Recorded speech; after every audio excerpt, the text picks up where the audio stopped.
Towering structures stretch into the sky.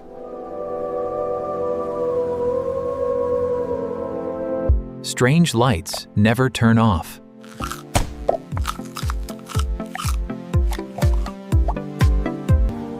The ground vibrates constantly. Gigantic creatures move in predictable patterns. Food appears in impossible places.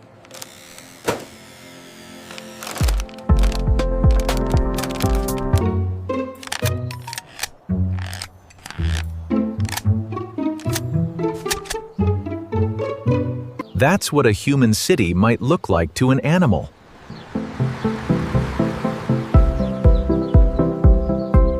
When we look at a city, we see meaning.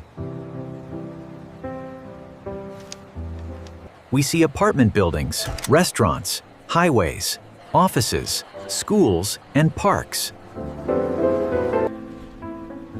But animals don't know what any of those things are.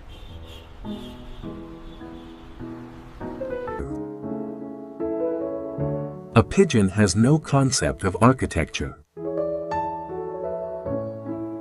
A squirrel doesn't understand property ownership.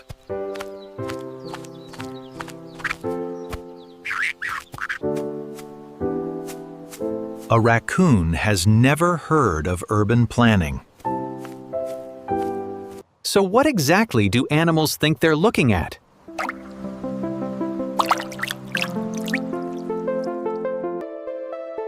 The answer is surprisingly strange. Because most animals probably don't see cities as human creations at all. They see ecosystems. To understand why, imagine you're a pigeon flying above Manhattan. You don't know what a skyscraper is. You don't know what a business district is. What you do know is that certain places are safe to land. Certain places contain food. That's how evolution teaches animals to understand the world. Not through labels, through survival. A rooftop isn't a rooftop. It's a cliff.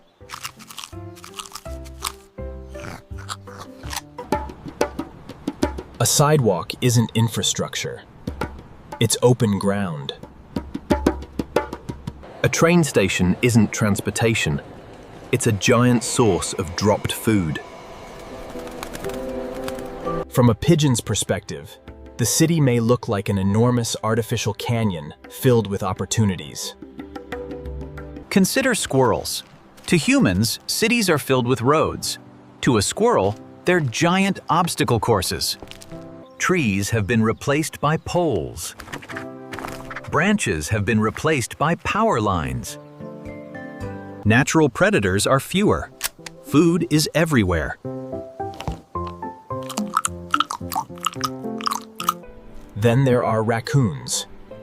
If any animal seems designed for city life, it's the raccoon. To a raccoon, a trash can isn't waste management. It's a food vault. A garage isn't storage. It's shelter. In a way, raccoons may experience cities as giant puzzle boxes.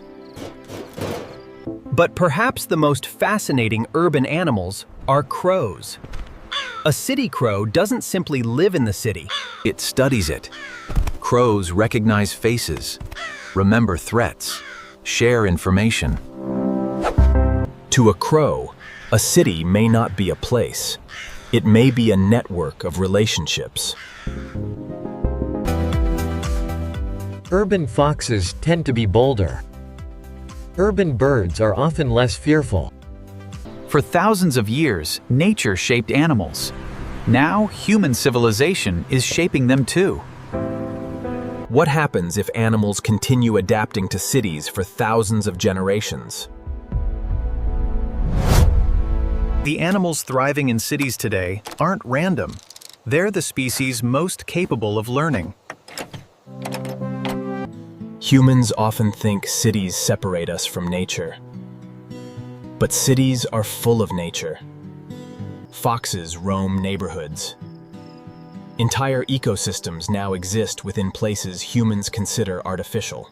Maybe they see them the same way they see forests, rivers, and mountains, as environments.